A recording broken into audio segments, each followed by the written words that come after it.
We have a moment of silence for the addict who will die today. And not know that there's a power that is greater than ourselves that is here to help us. And that power is love. There's a power that will not let us rest on our laurels and our clean time. Not let us wait for someone else's shadow to fall on our own. To help us get the hump off our back. Let us leave the luggage and baggage of our past lives right where we picked it up. Let us remember that in this program there are many roles, but there are only one model. Help us discover the best of ourselves and rise above our weaknesses that will help inspire our hearts, which is the true spiritual program of love, to help us not choose that which is quick and expedient, that comes from taking a good, long, deep look at ourselves. Help us reach in for our greatness and our resourceful ways, and help us through personal storms and challenges of our lives. Let us get up off the docks of our lives, for our ship has already come in. This moment of silence is for the addicts who died before we even knew that there was a program. Right. The addicts who were rolled up in the rug and the carpet and thrown in the dumpster when there was no other way. For there were many who died. Remember, in the beginning of our basic text, it says, in hope, that no addict,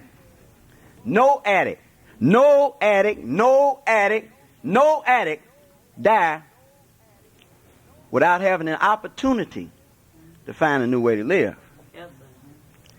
Why do you think we come all the way to New Orleans to carry this message? And to say, welcome to the new person.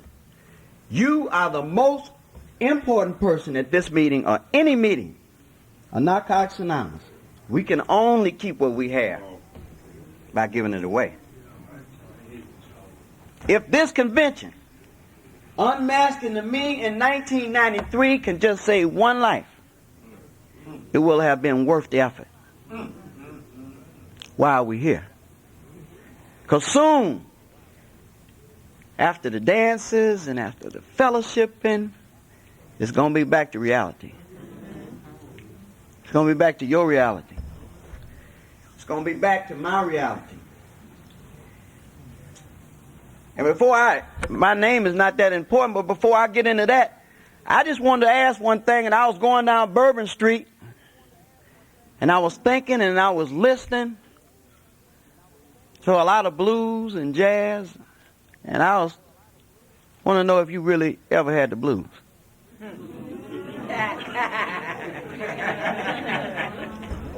Well, have you ever? I don't want to start nothing now. I just want to ask a simple question, so I make sure that I know where I'm at. Have you ever had the blues? I'm not just talking about that New Orleans blues. I'm talking about that wherever you from, down home funky blues. That blues that make you want to use.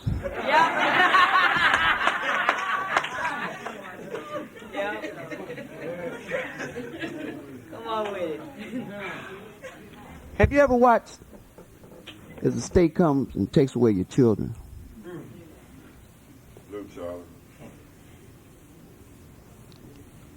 Have you ever saw yourself get to that point in desperation that many addicts that I've observed and I've listened in my own life get to that extreme point of desperation where after you have had and finished with the drugs that you come to a point in the night that you know and you see in your heart that you would do almost anything for one more? Have you ever felt like when you were feeling the powerlessness, when you were experiencing powerlessness, before you knew the words that went with it, did you ever feel like you was going crazy? Do you know what it likes to have the I'm going crazy blues?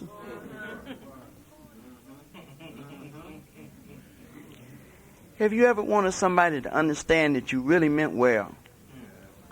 That you didn't mean to hurt them?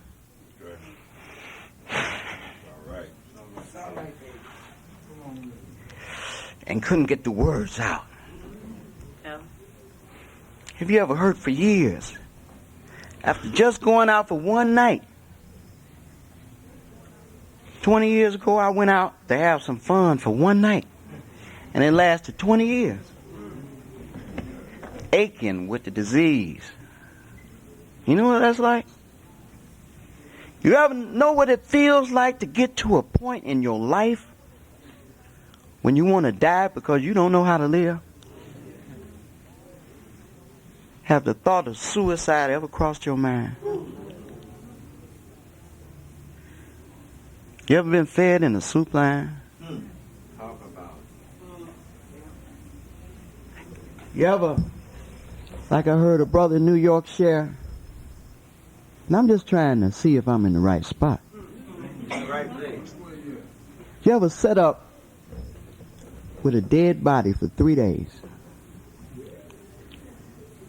Tried to keep the body alive and tried to keep the conversation and the atmosphere alive because you didn't want to go home. It comes a time that it's time to go home. Good job. And sometime I found it's a long walk home. It's a long ride home. And you get those blues. Those blues that make you want to use. And you get to a point where it's been so long since you felt any respect, since you felt any esteem, since you've experienced any image other. You know, many times I've heard people say, and I really can understand, that sometimes I need you to love me because there's days that I can't love myself. Have you ever came to a place where help was available and you were the suffering addict? And you left and left without the help? Because you were ashamed and you were really concerned about what these other people would think of you. You're in the right place. Have you ever been a newcomer in this program and really needed a hug? Yes. I wonder, do we remember when? Sometimes to really be able to identify with the joy and the wonderful experience of recovery, I have to go back and remember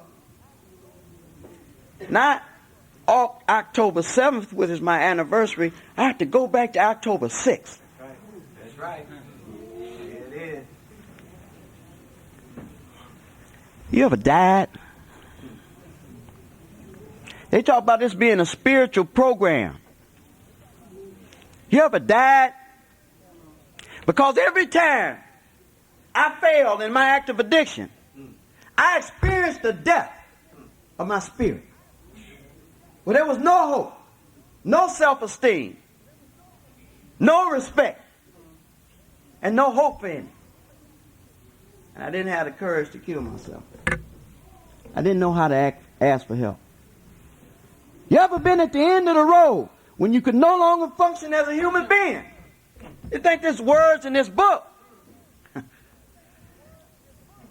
I stood outside a methadone clinic in 1973. with the willingness to stop using. I had completed the treatment program. And there was nowhere to go. And I went on the best that I could.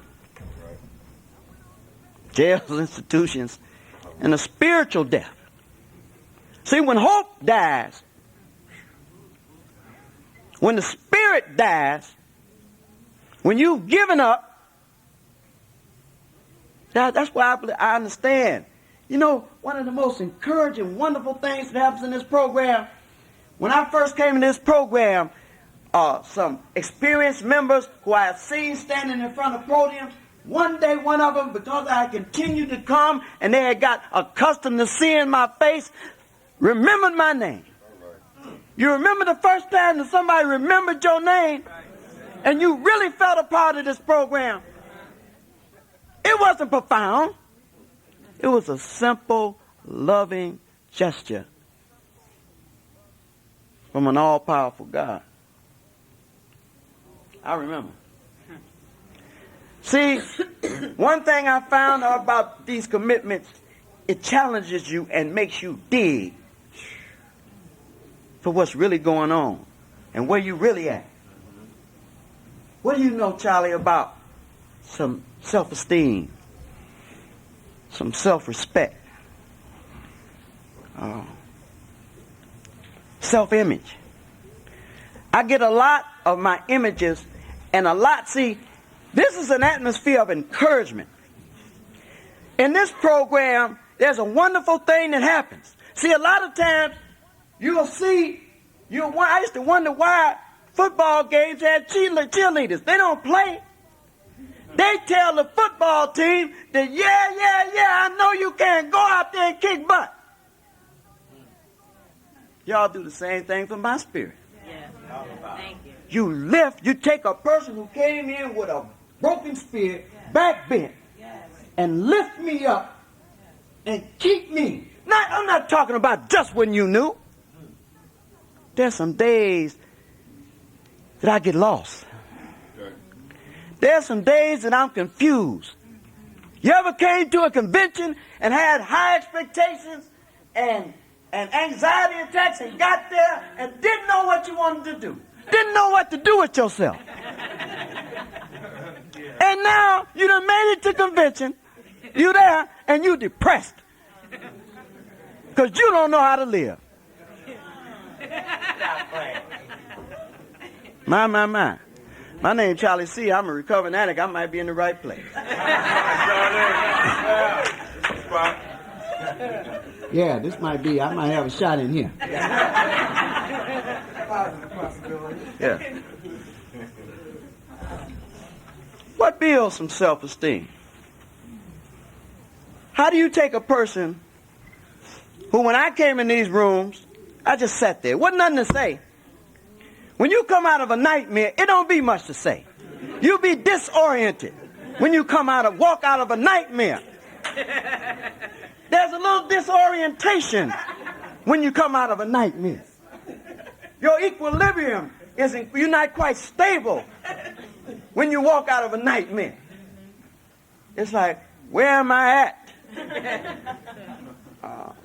Did I live? And some of those encouraging things that y'all give me, those precious little gifts of recovery, and you don't know how grateful I am. The support. To look out here, to stand here and see the support. To watch what happens in this program as someone else watches me stand here, and as I watch somebody else with their first opportunity. It's like watching a love story. It's like watching and planting flowers that soon will bloom and grow into something that's beautiful. It's one of the most beautiful things I've ever witnessed in my life, to see a miracle happen. There's some things in this program that have helped me gain some self-esteem. Because see, there was a time in my life that I was like sitting on the dock of the bay of my life, watching and waiting and wondering what I ought to do, waiting for the Calvary to come over and to heal and save me. Someone told me the Calvary ain't coming. The special delivery ain't coming.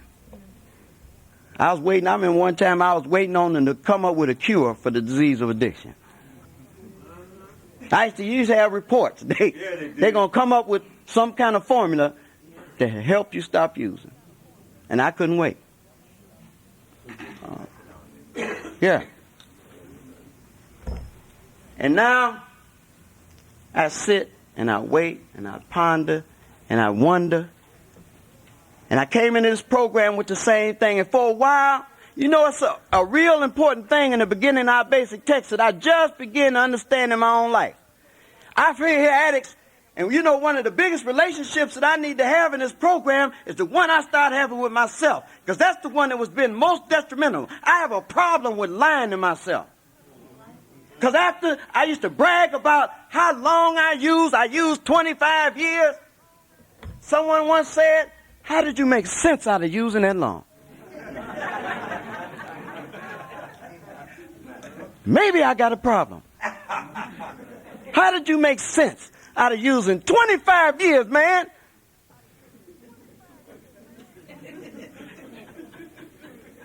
$25 years you used? Yeah, I used 25 years. How did you make sense out of that daily? Yeah. Wondering, waiting. And then, as I'm wondering and waiting for God to give me this special delivery, wondering if now I should admit that I'm an addict, now that it's popular, and they got treatment centers everywhere, wondering if I should go on and read what is the Narcotics Anonymous program, wondering if there's any prejudice in the Narcotics Anonymous program, although I can look in the basic text and see this is a simple program, and it don't have no prejudice in it, and it says that any addict, any addict, any addict, any addict, any addict, any addict, any addict, any addict, any addict, any addict, any addict, any addict. It says any addict, regardless of sexual identity, color, can find a new way to live here. Welcome. Wondering if I should admit why I'm here. Even though I can see, there was a time that I could see that I placed their use ahead of the welfare of my family, my wife, my children, my mother. Why am I here? Looking, wondering whether I should follow how it works. Because sometimes, when y'all don't agree, when I don't agree with what the direction that y'all have given me, remember it says in how it works, if you want what we have to offer, you'll be willing to take certain steps. These are the... Wait a minute, y'all asking a little bit too much. Because see, when I came here, y'all said that y'all didn't use nothing. You know, a lot of times we don't talk about, my goodness, y'all don't use nothing.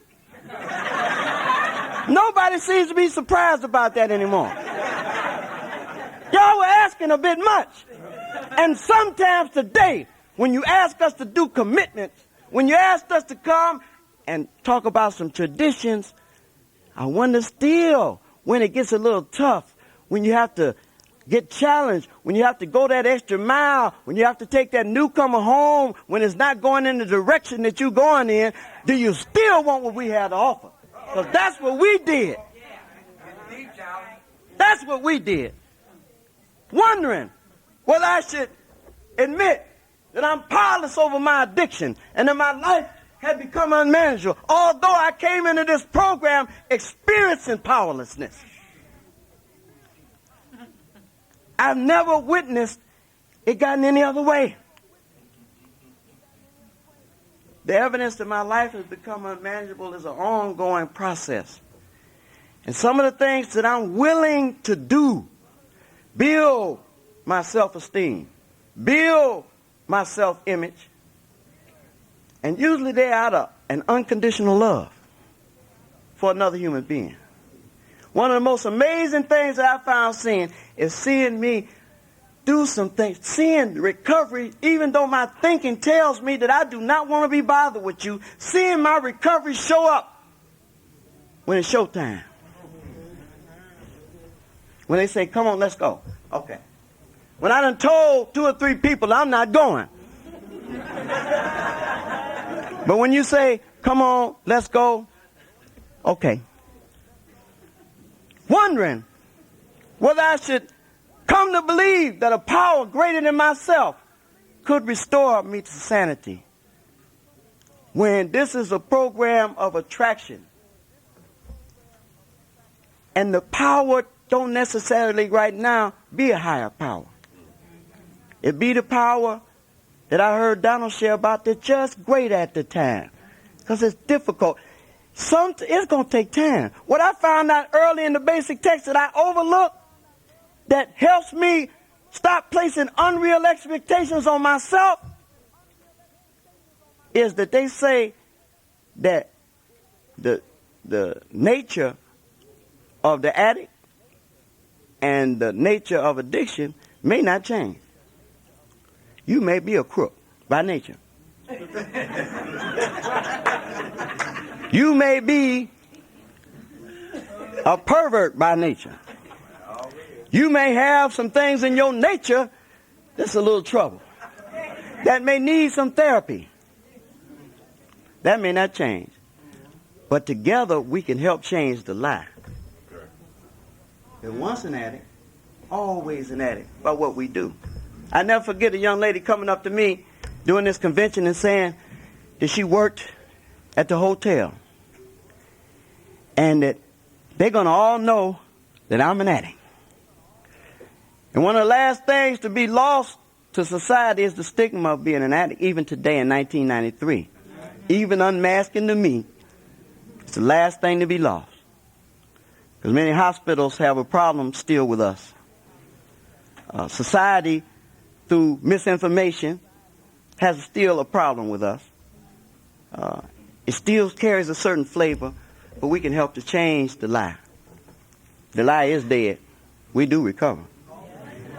We show it by the character that we display in this hotel. I have seen at this convention, I was just telling Tyrone before coming to the meeting. I said, you know, Tyrone, it ain't a lot of stuff that's going on. I find myself minding real good and acting like a gentleman because the ladies that were here were kind of demanding that. They were helping me in my recovery. And you know what? No matter what you share, how you act projects and attracts some respect. Right. I found myself respecting the people at this convention and having a real good time. Wondering whether I ought to make a decision, turn my will and my life over to the care of God when I'm getting all this evidence, when I'm getting all this support, when I'm seeing what a loving God and loving power can do, when I'm experiencing the mercy and the majesty of a loving God.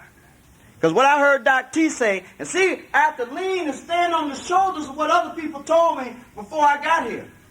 She told me to dress up when you speak. That's right. Stand up. The newcomer, sometimes you're the only book that they'll read that day. Look your best. Comb your hair. Wash your face. Shave.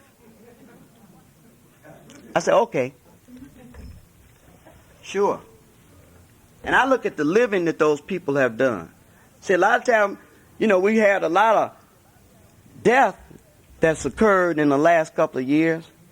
But I look at the living that we get a chance to do. I was saying, when Dot died, I said, she got a chance to go a lot of places and do a lot of things. I said, I hope I can do that. Because, see, I'm still excited. I'm not tired. The ice ain't got thinner because I'm not on no ice. I'm not skating. The ice ain't got thinner.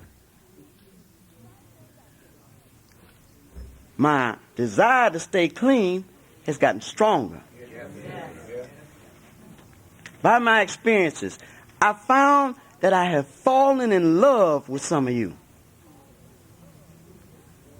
I found that I really, you ever wanted to express something to somebody and you just couldn't seem to get the words right? And you wanted to say, I love you? I found this how difficult it is to really get to some love. See, I went down an active addiction a long way down the alley. And you don't just come from an animal level and just pop into the Narcotics Anonymous program and everybody's skipping down this yellow brick road of recovery. Come on now. Just skipping and laughing and saying, let's dance, give me a hug, let's go to the barber shop and get a haircut, and let's dance and skip and everything is wonderful. Till one day I found that life on its own terms is coming. That there's some storms that are coming. And you may need the help of a loving God and the fellowship of Narcotics Anonymous. It says something like that at the end of the 5th step. That you're going to need some help with life. Because my nature, I'm the type of individual who always has needed help. I've always been an emotionally needy person. Today, thank God I know it. Wondering whether I ought to take a 4th step. And although I can see that no successful business runs without taking inventory and see what's there and what's not. Running around not knowing what's wrong. Not wanting to really take a deep look at what's there. Not wanting to leave the baggage to where it is so I can go on and get the real promise that I, in time, if I do a little work, I can really find a new way to live. Wondering if I ought to, because there was a time, admit to God, to myself and another human being, there was a time that my behavior was so bad that I didn't think anybody wanted to listen. I've always wanted to express how I felt and what my intentions were. I lived my whole life on good intentions. I didn't mean to get caught up. I didn't mean it. See, part of my reason for being here is to do a nice step with my mother.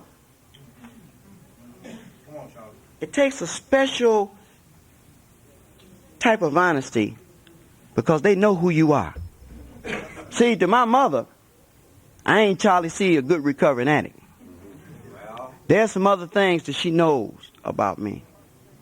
You can't fool them. You ever feel uncomfortable around your family?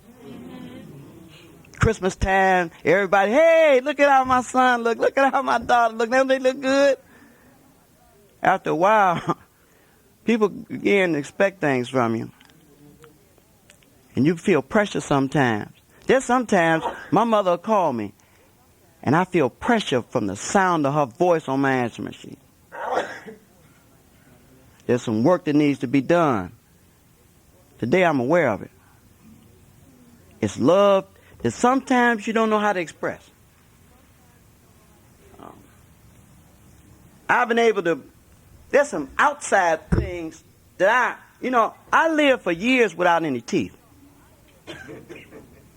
I lived for years in pink clothes. See, when I put on a garment and I'm able to stand and again give a reflection of a proud man or someone living and experiencing some dignity in my life, we carry a message with the haircut and the clean face and the glow that we have. But also I found out what begins to happen, in time I start to believe the message I'm carrying. I start to become some things. I never forget when I got some teeth in my mouth. I had been without teeth for over 10 years. And I began to position myself different in talking to people. Sometimes I catch myself doing it now. And a lot of times you'll see me now smiling all the time. And people always say, oh, he think he's something. He's smiling all the time. Ain't nobody be that happy. I'm glad to have some teeth.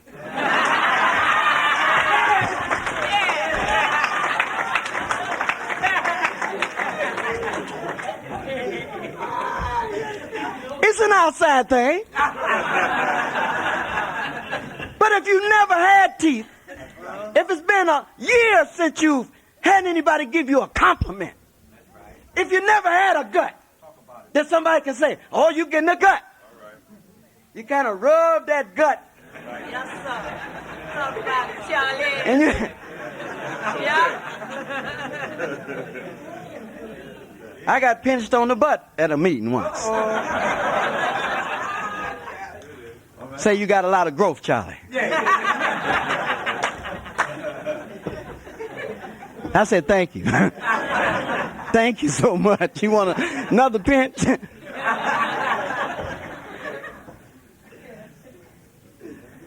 are little terms of endearment that happen.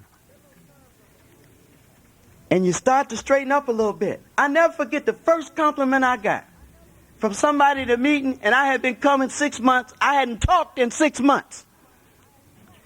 And they said, you look, man, you starting to look better. I got a haircut. And they said, man, you starting to look younger. I said, what? I started straightening up. Y'all started lifting my spirit now. When you lift my spirit, the spiritual program, when you begin to help lift my spirit, I continue to believe that I can. Because remember, I felt alone. I've been hurting for years. There's an addict in New York that expresses, he shouts out what he says. And I can feel what he's saying because I know how bad he hurt when he talked about walking down Broadway.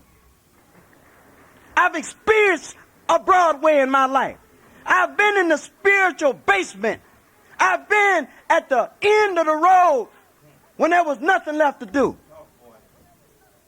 I've been the addict leaning up against the fence when there was no program. When they rolled you up and addicts, the only place for you was in the dumpster. And I've experienced the love and the first time convention clean in New Orleans. Sometimes you can't catch the recovery process in a glimpse. Sometimes you have to see Charlene 4 or 5 years ago. Sometimes you have to see Charlie C with the hat way over to the side of his head.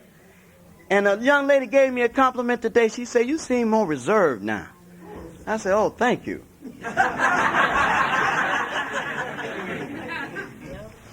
Some things just stopped making sense to me in time in this program. I stopped smoking. Not because it's any type of moral issue. Not because I need you. This would be a time to validate where I was at. I needed you to stop smoking. I stopped smoking. Everybody have a flag up saying, Charlie, she done stop smoking. Now the whole world stop smoking. That's a personal choice. I wanted to see if my program really worked. I never thought I could stop smoking. So I tried my program. Another addict stopped smoking. I said, if that dope fiend can stop smoking, I know I can. And one thing is I was experienced the withdrawal clean. Because, see, I've seen who's an addict clean. I seen myself with $500 in my pocket at my supplier. What these people, I'm a businessman, and I'm at the supplier, and I got 2 hours clean from smoking. And I'm looking at this ashtray, and there's these long butts in the ashtray. Now, I'm in the office, and I'm supposed to be a respected member of society. No, you didn't. You didn't pick up that. I went in that ashtray and smoked one of them butts till it burnt my fingers. 5 years clean. With $500 in my pocket. Clean. I was obsessed. I got a glimpse of who I really am. See, along the road to recovery, it's a guy who used to live here to say strange things start to happen. You'll start to see a glimpse. Instead of that image, you'll start to see who you really are. You will finally meet the stranger, and he'll scare you to death. And either you'll change, or you'll go back to using. Life, I found in this program, forces you to develop a measure of self-respect. Because see, one thing that addicts in this program, if you stay clean and stay here, they will take away every excuse you ever had of what you can't do. These addicts is buying airplanes. These addicts is joining the PTA and getting awards. These addicts, children who are supposed to be so sick, is becoming Miss USA. Oh, yeah. There's a Miss USA whose mother is one of our addicts who attends meetings regular. In fact, chair of the area in Detroit. And so what does that tell? There's a guy that I know that as a newcomer in 1987 went to a restaurant, and a young lady who welcomed me over in the restaurant is here at this convention. I really want to thank her. And it was a small thing. She said, aren't you in the program? Don't you go to the meetings? And I was to be recognized, man, because I was invisible for a long time. And she said, I was, who, me? Yeah, would you like to come over and sit with us? I'm not talking about nothing profound. I'm not talking about coming up in a limousine. I'm talking about, would you like to come over and sit with us? I said, I'd be glad to. In my wildest dreams, did I ever believe that 4 years later, I would own that restaurant? I had 99 cents. 4 years later, it was named Charlie C's Coney Island. I had to close that restaurant as a good business decision about 5 months ago. But during the time we were open there, as it said, and I kept it the Charlie C's so that addicts, it was like a little kind of light for addicts who would come down and on Woodward in Detroit. It's kind of the stroll and the area where a lot of mixture of ethnic groups and addicts congregate. And there's a couple of people, there's a guy who wandered into the restaurant one night that says, oh man, I said, can I help you, sir? He's sitting there with his hand on his head, and he said, I just sold my wife's car for a pool, and I want to kill myself. And myself and another addict were there, and we gave him a meeting list. We said, when you come down, when you get through this experience, if you think you might need some help, you might want to try this. This is what I did. I was able to admit and be who I am in that situation. And it gave an image that we were helping to change the lie. That addicts do become productive members of society, as they said in the book. That we can be referred to with a measure of respect. When I came up in my driveway to the restaurant, the children in the neighborhood, although I'm used to kids calling me Chuck, and by my first name, people call me Mr. C. And all of a sudden, I start feeling like Mr. C. And now when you a child and you refer to me, it's, hey, Charlie. I say, excuse me, it's Mr. C. It's only been developed by what I saw you doing. I'll never forget the joy and exhilaration that Donald came to me one day. See, because addicts used to, big things used to be, I'm going back to school. I just got a new car, and the whole fellowship would applaud because we were starting to move in a positive direction. There's something that I witnessed this past couple of months that I didn't catch in a glimpse. When you experience tables and meetings with people, sometimes you wait to see what the result was or what they were talking about. There's an addict that's here at this convention that said one day at a meeting, you know, I'm starting to get some feelings about my son. Say, I'm starting to, I've been clean 9 years, but I'm starting to feel some anxiety about a son that I left. This was 2 years ago over in the Philippines. And he said, you know what? I'm thinking 2 years ago about one day. See, because I found building some goals, setting some goals and achieving small goals. I have my sponsor write 3 little bitty goals to keep you moving and motivated. Ain't no sense of getting mad, getting motivated, and then get busy.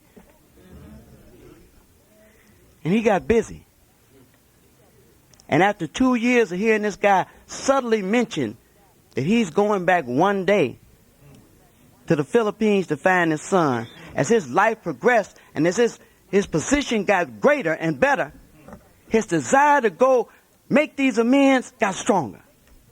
And one day at the meeting, he said, I made the decision, although my position is stronger than it's ever been, if my job wants to let me go, they have to let me go. I'm going to find my son. This guy got on a plane and went to the Philippines, an addict, to find and make some amends from his active addiction when he was in the war 20 years ago.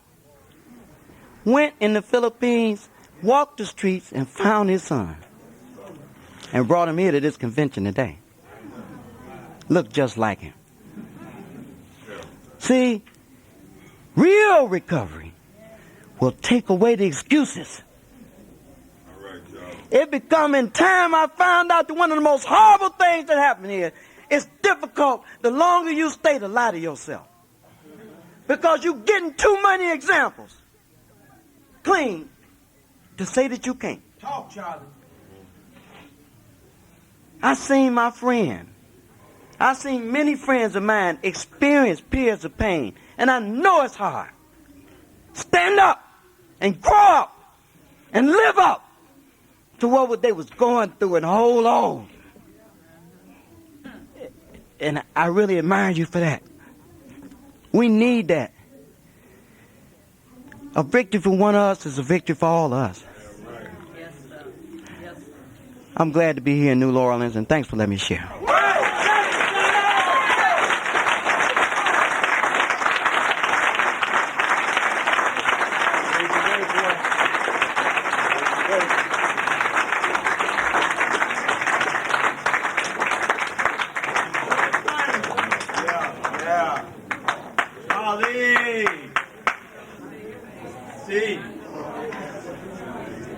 What time is it? What time? Love you, Charles. Love you, baby. 1 o'clock? Yes.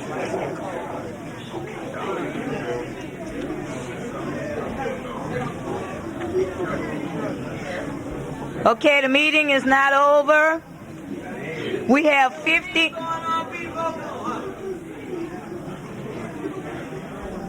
We have 10 minutes. We'll open the floor for anyone who would like to share, but please raise your hand and keep your sharing to a minimum.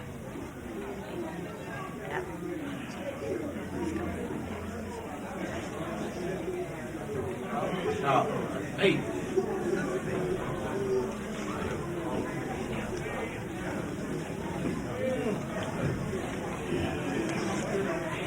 My name is Larry and I'm an addict. Charlie, thanks, man. Cause being clean, I set some goals for myself, and through working through some steps, I let fear take them away from me. One of my goals and my dreams was to finish school, was to finish college. And I've attempted twice since I've been clean to go back to school, and I did. I registered for school. These people let me back in school because when I left, I just left. And I had to write all these petitions to get back in school. And they let me back in school, paid my way. And the first time I did it, fear, I'm sitting in the class, and fear kicked in. I get up and walk out the class. I come to the rooms and I talk about it. I go through the same process again. Write a petition. I get back in school. I'm sitting in class. Fear kicked in. Get up and walk out again. And I'm saying that to say this. I registered for school again yesterday. I know what fear is through working through some steps. That's one of my goals, and it's one of my dreams. And just listening to you, man, I know I can do it. You know, and I didn't heard it before. My sponsor and other people told me, you can do that. Man, that's fear. Fuck that. You know, it ain't nothing. You know, fear is some false evidence. You know, looking real, and it ain't nothing. And just for the day, man, you help me. You know, you help me because I see shit happening in other people's lives, man, and it gives me hope. You know, because it's a lot of shit, man, that I want to do. You know, and I need to see it. I need to see it. I need to see other addicts doing it, and I'm seeing it. And it's giving me a little bit more hope, you know, that I can do it. And I'm real grateful for that. That I pass.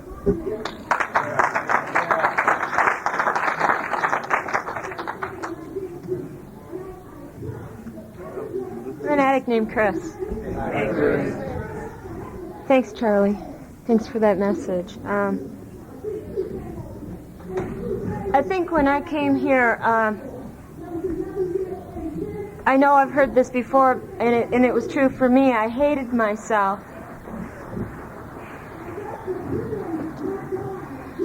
I didn't even know what was respectful. I acted like an animal. I saw some real healthy females. I mean, doing things that I would never be able to do in my lifetime, like using the word "no, thank you," or "I don't want to do that today," or "I don't feel comfortable with, you know, whatever action it is that kept me down."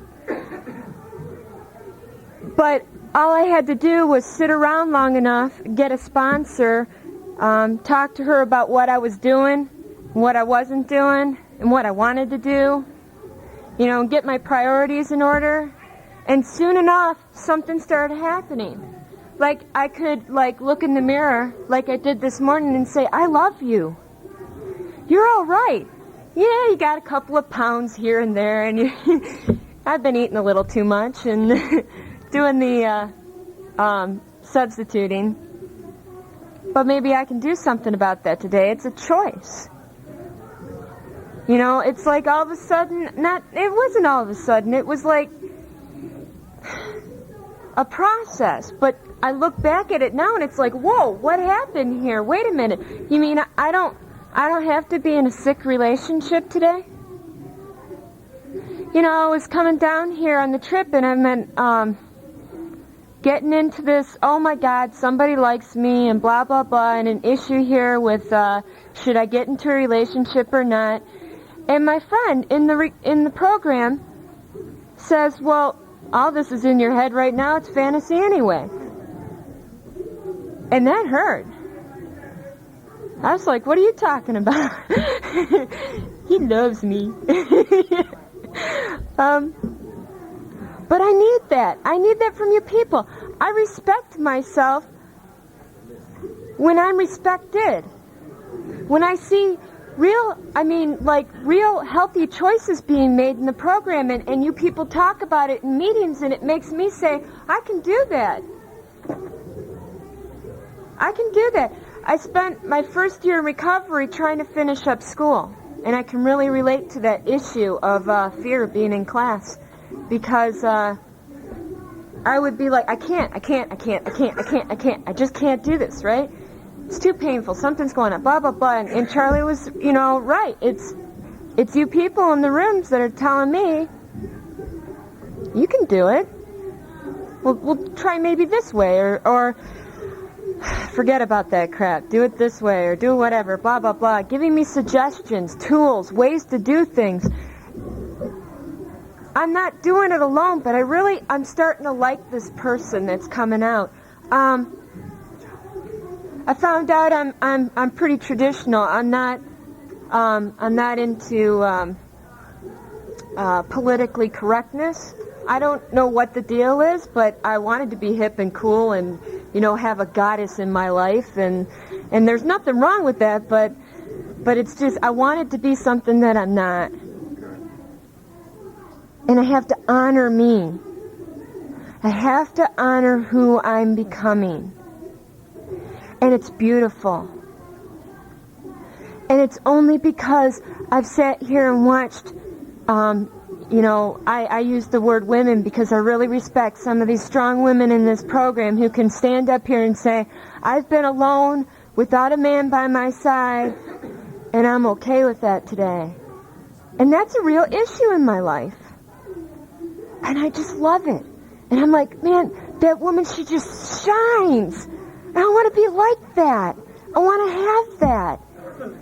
So I get with that person. I'm like, oh man, let it rub off something. I don't know. Maybe it's just great when I see that. It's a hope for me. I'm really grateful to be here in New Orleans. This is a special occasion for me. I'm changing my life a little bit here. I'm doing something I never thought I could do. I never thought that I could go and be a part of my country and serve my country. And I'm going to be able to do that. I mean, I passed the urine drop. Wow. This is something I never would have done, It's really cool. It's really cool to be able to go and change something and move on. I never thought I would be able to just move. And I have a lot of people with a lot of support to help me out because I have an emotion every 5 minutes this past weekend. I'm just grateful to be here. Thanks a lot.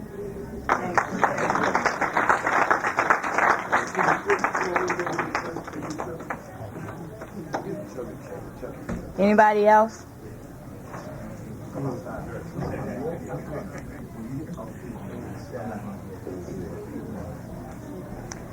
Okay, if not, let's close the meeting.